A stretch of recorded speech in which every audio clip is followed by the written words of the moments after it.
अहिल्यानगरची राहुरी विधानसभा पोटनिवडणूक न लढण्याचा निर्णय घेतलेले शरद पवारांच्या राष्ट्रवादीचे नेते प्राजक्त तनपुरे यांच्या भूमिकेकडे सर्वांचं लक्ष लागलंय।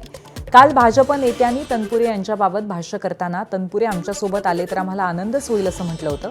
याबाबत प्राजक्त तनपुरेंना विचारलं असता आपण 20 एप्रिलला पुढील राजकीय भूमिका जाहीर करू असं त्यांनी म्हटलं। त्यासाठी कार्यकर्त्यांचा मेळावा घेणार असल्याचं त्यांनी सांगितलं।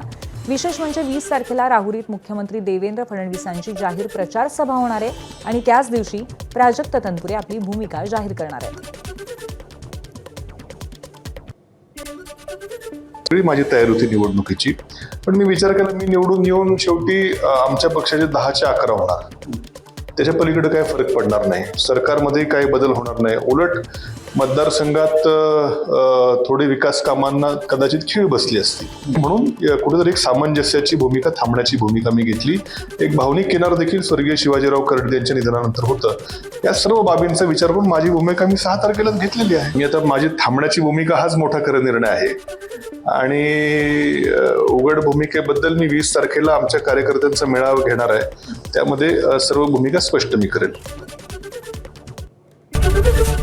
एबीपी माझा, उघडा डोळे बघा नीट।